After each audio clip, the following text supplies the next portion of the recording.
Hello everyone, let's start with our chapter Nationalism in India. We have already discussed so many topics that you already know. So these were our previous topics. तो जो हमने discuss किया था वो क्या था? Swaraj party, economic depression, Simon commission, Lahore session, salt march और last topic मैंने जो आपको कराया था वो था सिविल डिसोबीडियंस मूवमेंट. अब आज जो टॉपिक्स हम इस वीडियो में कवर करेंगे वो टॉपिक्स हैं outcome of civil disobedience movement कि जो मूवमेंट हुई थी उसका क्या आउटकम था, क्या उसके कॉन्सिक्वेंसेस थे, तो उसका रिजल्ट क्या आया और ब्रिटिशर्स ने कैसे रिएक्ट करा. Britishers reaction is very important. Then we have Gandhi Irwin pact. ये क्या था, इसमें कौन कौन सी उन्होंने रूल्स एंड रेगुलेशंस फाइनलाइज किए थे, क्या हुआ था वो देखेंगे. This is also very interesting topic. After that there were various groups जैसे इंडस्ट्रियलिस्ट्स और फार्मर्स और पेजेंट्स, उन्होंने क्यों ये मूवमेंट ज्वाइन की थी वो. और एक ये सबसे इम्पॉर्टेंट क्वेश्चन है the role of women. So women also played an important role. So this we will see कि वेमेन ने क्या रोल प्ले किया था in the movements. So this is what we will see. Now let's begin with this कि civil disobedience movement में क्या था कि people were breaking laws and they were not following the laws because Gandhi ji had told them, है ना. गांधी जी ने कहा था कि सॉल्ट लॉ ब्रेक करके उन्होंने ये मूवमेंट स्टार्ट की थी. तो जब ये मूवमेंट स्टार्ट हुई तो लोगों ने क्या किया, सॉल्ट लॉ ब्रेक किया, उन्होंने सॉल्ट बनाना शुरू कर दिया जो अलाउड नहीं था, ब्रिटिशर्स ने मना किया था. उसके बाद लोगों ने डेमोन्स्ट्रेशन किए, मतलब धरने वगैरह दिए गवर्नमेंट की जो सॉल्ट फैक्ट्रीज थी उसके सामने. तो लोग बहुत ज़्यादा अपोज कर रहे थे ब्रिटिश पॉलिसीज़ को. उसके अलावा जो फॉरेन क्लोथ्स थे वो बॉयकॉट हुए. काफ़ी सारे पॉइंट्स आपको काफ़ी सिमिलर लगेंगे यहाँ पे जो नॉन कॉपरेशन में भी हुआ था. लिकर शॉप्स पर पिकेटेड. अभी ये आपको पता होना चाहिए कि पिकेटिंग क्या होती है. पिकेटिंग में जो भी शॉप्स वगैरह होती हैं जो गुड्स बेचती हैं या कोई फैक्ट्री वगैरह है उसके आगे जो लोग उसकी एंट्री को ब्लॉक कर देते हैं, मतलब they don't allow people to enter, उसे पिकेटिंग कहते हैं. तो लिकर शॉप्स जहाँ पे शराब वगैरह मिलती थी उसको भी लोगों ने ब्लॉक किया, उसकी एंट्री को. Specially women did that. तो पेजेंट्स, दूसरा पॉइंट है कि जो पेजेंट्स थे, जो गांव में जो लोग जो लैंडलेस फार्मर्स होते हैं, उन्होंने रेवेन्यू देने से मना कर दिया कि हम कोई रेवेन्यू नहीं देंगे. एक चौकीदारी टैक्स होता था जो ब्रिटिशर्स मांगते थे, तो वो भी उन्होंने कहा हम नहीं देंगे. चौकीदारी मतलब कि भाई हम आपकी रक्षा कर रहे हैं इसलिए आप हमें एक डिफेंस के लिए आप हमें टैक्स दो. तो उन्होंने वो भी मना कर दिया. Okay. And then village officials they resigned. Village officials मतलब जिनको रखा जाता था कि भाई आपको टैक्सेस वगैरह कलेक्ट करने हैं लोगों से, ताल्लुकदार वगैरह जो होते थे, रेवेन्यू ऑफिसर्स, उन्होंने भी रिज़ाइन कर दिया. तो इस तरह से लोगों ने बहुत वेहीमेंटली पार्टिसिपेट किया इस मूवमेंट में. Everything went very well. बहुत सारी जगह पे जैसे फॉरेस्ट में आपको पता है कि हमने पहले भी देखा था कि फॉरेस्ट में भी जो लोग थे उन्होंने फॉरेस्ट लॉज ब्रेक करे. फॉरेस्ट लॉज क्या होते थे कि भाई वो फॉरेस्ट में एंटर नहीं कर सकते. They could not graze their animals there, है ना. एनिमल्स को नहीं ले जा सकते थे, कुछ भी वहाँ से ला नहीं सकते थे, रॉ मटेरियल या ऑल दैट. तो they also started going to the jungle and to graze their animals, मतलब उन्हें चारा खिलाने के लिए या फिर वहाँ से वुड वगैरह कलेक्ट करने के लिए वो भी जंगल में जाने लगे. तो ये कुछ पॉइंट्स हैं जो आपको याद रखने हैं कि सिविल डिसोबीडियंस मूवमेंट में क्या क्या हुआ, कैसे स्टार्ट हुई, लोगों ने उसमें क्या क्या किया. लेकिन ये जो सारी चीज़ें हैं, क्या आपको लगता है कि जो ब्रिटिशर्स थे वो शांति से चुपचाप सब देखते रहेंगे आराम से? नहीं. They were very much brutal and violent. तो जैसे उन्होंने पहले किया था, आपको याद होगा, और भी जब पहले भी हमने टॉपिक्स पढ़े थे उसमें भी, कि उन्होंने बहुत ही वायलेंटली रिएक्ट किया था. पूरे बॉम्ब मतलब पूरे गांव बॉम्ब से उड़ा दिए थे. So again the same thing happened कि बॉम्ब तो नहीं, लेकिन what they did, they started arresting Congress leaders. तो उन्होंने कांग्रेस लीडर्स को अरेस्ट किया. उसमें एक थे Abdul Ghaffar Khan, a disciple of Mahatma Gandhi. He was arrested in 1930.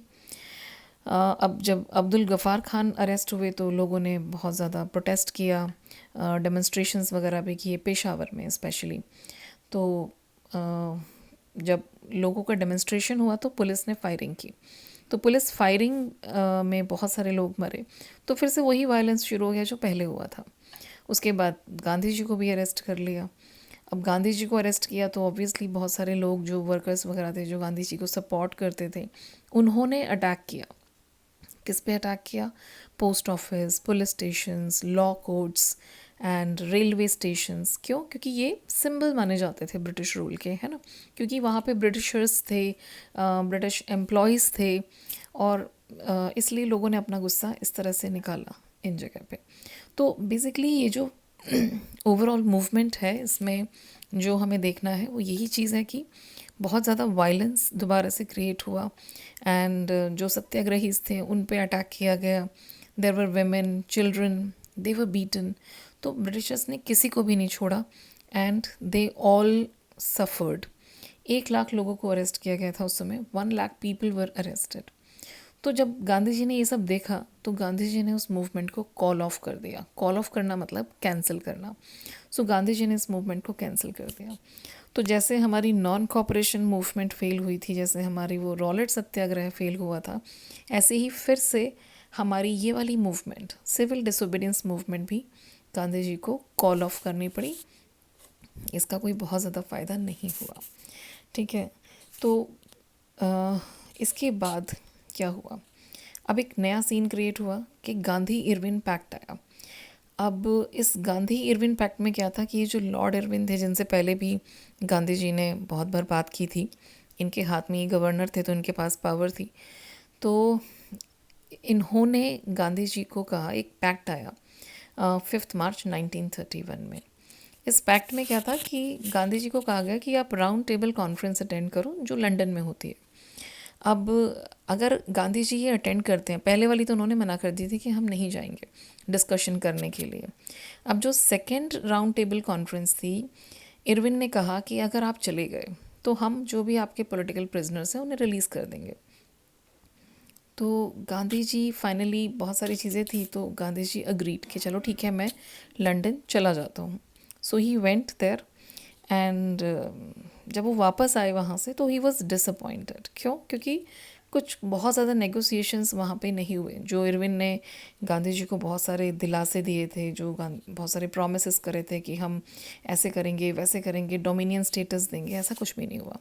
तो Gandhi ji was quite disappointed there. ठीक है, और जब वापस आए तो उन्हें और झटका लगा। क्यों? क्योंकि यहाँ पे तो कुछ अलग ही तरह का सीन शुरू हो गया था। There was a new cycle of repression. Repression मतलब कि कैसे मूवमेंट्स को दबाया जाए, कैसे जो हमने फ्रीडम स्ट्रगल इतनी मुश्किल से जो सारी चीज़ें शुरू की थी उसे कैसे और रिप्रेस किया जाए, ये सारी चीज़ें शुरू हो चुकी थी। क्या क्या हुआ? जैसे एक था कि जो जैसे उन्होंने प्रॉमिस किया था कि हम उन्हें रिलीज़ कर देंगे पॉलिटिकल प्रिजनर्स को, ऐसा कुछ भी नहीं हुआ। तो गफ़ार खान, जवाहरलाल नेहरू, ये अभी भी जेल में ही थे। उसके अलावा जो कांग्रेस थी, इतनी बड़ी जो पार्टी थी, पॉलिटिकल पार्टी, वो उसे इलीगल डिक्लेयर कर दिया गया।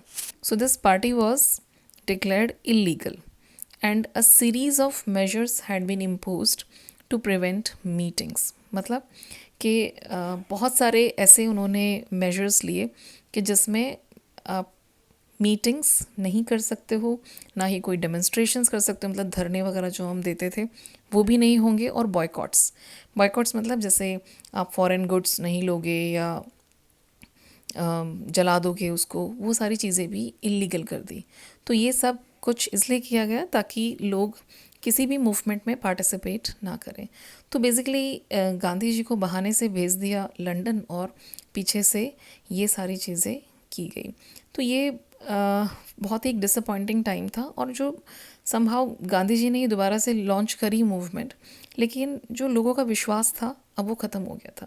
मतलब रीलॉन्च तो करी, लेकिन अब लोगों में वो उत्साह नहीं था, वो एक जो एक पैशन होना चाहिए इसे फॉलो करने का, somehow that declined. सो अब आते हैं हमारे नेक्स्ट टॉपिक पे। वो क्या था कि सिविल डिसोबीडियंस मूवमेंट जो थी, उस मूवमेंट में जो अलग अलग क्लासेस थी उन्होंने क्यों पार्टिसिपेट करा, क्या रीज़न था that they participated in that. ठीक है, उसमें सबसे पहले आते हैं रिच पेजेंट्स, मतलब जो रूरल एरियाज़ में जो रिच पेजेंट्स कम्युनिटी थी, तो उन्होंने क्यों पार्टिसिपेट किया इसमें? उन्हें स्पेशली उनमें जो नाम आएंगे वो है पाटीदार्स of Gujarat and जट्स of Uttar Pradesh, तो ये याद रखना है आपको। तो ये काफ़ी रिच पेजेंट्स थे जो गांव में रहते थे, लेकिन इकोनॉमिकल डिप्रेशन की वजह से इनकी हालत बहुत ख़राब थी, क्योंकि क्रॉप के जो प्राइस थे वो बहुत ज़्यादा डाउन हो गए थे। तो इन्हें लगा था कि भाई अगर हम इस सिविल डिसोबीडियंस मूवमेंट में पार्टिसिपेट करेंगे तो विल बी बेनिफिटेड, तो हमारे जो रेवेन्यूज़ वगैरह हैं वो कम हो जाएंगे, ठीक है ना, हमें बहुत हाई रेवेन्यूज़ नहीं देने पड़ेंगे जो टैक्सेस वगैरह हैं। लेकिन ऐसा कुछ नहीं हुआ। जब गांधी जी ने मूवमेंट कॉल ऑफ कर दी तो इन्हें लगा कि अब तो हमारे जो डिमांड्स हैं वो तो फुलफ़िल होंगी ही नहीं। तो कहीं ना कहीं इन लोगों का जो एक इंटरेस्ट था वो ख़त्म हो गया इस मूवमेंट से। तो इन्होंने मतलब हर एक जो क्लास है उसने अपने मतलब के लिए ये मूवमेंट ज्वाइन की थी। Honestly speaking this was the main purpose. तो रिच पेजेंट्स की डिमांड पूरी नहीं हुई। उसके बाद जो पुअर पेजेंट्स थे उनका क्या हुआ, वो चाहते थे कि जो हमें रेंट पे करना पड़ता है जिसकी ज़मीन पे वो काम करते थे, तो वो रेंट रेमिट हो जाए, मतलब कि भाई जो हमने अभी तक नहीं भर पाए हैं रेंट वो हमें देना ही ना पड़े। तो ये वाले भी इश्यूज़ जो थे वो कहीं ना कहीं कांग्रेस ने एड्रेस नहीं किए। तो Congress was unwilling to support no rent campaign, क्योंकि कांग्रेस को कहीं ना कहीं इंडस्ट्रियलिस्ट्स को और जो रिच पीपल थे उनको भी प्लीज़ करना था, क्योंकि वहाँ से फंडिंग आती थी, है ना, वहाँ से पैसे मिलते थे। तो ये भी कहीं ना कहीं बहुत ज़्यादा सक्सेसफुल नहीं हुआ। उसके बाद जो इंडस्ट्रियलिस्ट थे उनका क्या इशू था, उन्होंने क्यों ज्वाइन किया था ये, उसका मेन रीज़न था कि ये इंडस्ट्रियलिस्ट्स ये चाहते थे कि हम जो बाहर से जो फॉरेन गुड्स आ रहे हैं उसकी इंपोर्ट पे रोक लगाई जाए, तभी तो इनका अपना माल बिकेगा। अब जब बाहर से ही सारी चीज़ें आएंगी तो फिर इंडियन जो गुड्स है वो कौन खरीदेगा। तो इसलिए चाहते थे कि भैया उस पर रोक लगाओ। तो जो पुरुषोत्तम दास ठाकुर दास और जीडी बिरला, तो ये नाम थोड़े से याद करने हैं आपको, और उसके हिसाब से आप थोड़ा सा उसको मेंशन करोगे कि ये बहुत ही लीडिंग, बहुत ही प्रोमिनेंट उस समय के इंडस्ट्रियलिस्ट थे। बिरला तो आपको पता है आज भी बहुत ही पॉपुलर एक कंपनी है, ब्रांड है। तो इसलिए इन्होंने काफ़ी मतलब सपोर्ट किया कांग्रेस को। लेकिन अब इनका भी इंटरेस्ट कहीं ना कहीं इसमें से लूज़ हो गया। उन्हें भी लगा कि भाई अब इससे तो कुछ नहीं होगा, कोई फ़ायदा नहीं है। उसके बाद इंडस्ट्रियलिस्ट ने बहुत ज़्यादा इसमें एंथुजियास्टिकली पार्टिसिपेट नहीं किया। अब एक और क्लास बचती है, वो है इंडस्ट्रियल वर्किंग क्लास, जो फैक्ट्रीज़ में काम करते थे लोग। तो इन लोगों की जो डिमांड्स थी वो ये थी कि भाई हमें थोड़ा सा बेटर कंडीशन मिले, हमारे जो लो वेजेस हैं उसके लिए कांग्रेस आवाज़ उठाए। लेकिन इनके लिए Congress was reluctant to include their demands. तो कांग्रेस ने बहुत ज़्यादा इनके लिए भी कुछ नहीं किया, इनकी जो डिमांड्स थी उसको आगे नहीं रखा, एड्रेस नहीं किया, क्योंकि कहीं ना कहीं कांग्रेस को सपोर्ट करना था इंडस्ट्रियलिस्ट्स को। तो इस वजह से इनका भी जो इंटरेस्ट था वो काफ़ी कम हो गया। तो ये क्वेश्चन आता है कई बार कि जो सिविल डिसोबीडियंस मूवमेंट थी उसमें लोगों ने क्यों पार्टिसिपेट किया था, अलग अलग जो क्लास है। तो ये आपको ध्यान रखना है कि इसमें रिच पेजेंट्स थे, पुअर पेजेंट्स थे, इंडस्ट्रियलिस्ट्स थे और इंडस्ट्रियल वर्कर्स थे, वर्किंग क्लास जो होती है। तो इन सब का अपना अपना पर्पस था। अब एक और बस एक लास्ट टॉपिक डिस्कस करूँगी इस वीडियो में, वो है रोल ऑफ वुमेन। इस पे एक क्वेश्चन ज़रूर आता है, रोल ऑफ वुमेन, ये आपको बहुत अच्छी तरह से प्रिपेयर करना है। So just let's understand that. Women का रोल बहुत सिग्निफिकेंट था। वुमेन उस समय तो जो ज़माना था उसमें तो मतलब they did not even come out of their houses. लेकिन ये एक ऐसा दौर था जिसमें वुमेन ने भी प्रोटेस्ट किया, चाहे वो सॉल्ट मेकिंग है या रैलीज़ हैं या पिकेटिंग है। वुमेन मतलब जो फैक्ट्रीज़ होती थी, शॉप्स होती थी, वहाँ पे ना उसके दरवाजे पूरे ब्लॉक कर देती थी कि हम फॉरेन गुड्स नहीं खरीदने देंगे और ना ही हम लिकर शॉप, मतलब जहाँ पे शराब वगैरह मिलती है वहाँ पे भी हम लोगों को नहीं जाने देंगे। तो इस तरह की हिम्मत वुमेन ने दिखाई उस समय, विच वॉज वेरी कमेंडेबल। और उसके अलावा women from rich class also came out. तो rich class women also came out and they protested. तो वो एक अलग ही एक दौर था जिसमें एवरीबडी वाज पार्टिसिपेटिंग और women also were very enthusiastic to participate in that. लेकिन इसका मतलब ये नहीं है अगर उन्होंने रैलीज़ में पार्टिसिपेट किया एंड ऑल दैट कि उनकी पोजीशन में कोई बहुत ज़्यादा चेंज आया था। कोई रेडिकल चेंज नहीं आया था। क्यों? क्योंकि कहीं ना कहीं गांधी जी को भी लगता था कि जो वेमेन है they should look after homes. वो तो बस अच्छी हाउसवाइफ्स बनेंगी, मदर्स बनेंगी, तो उन्हें घर पे ही रहना चाहिए।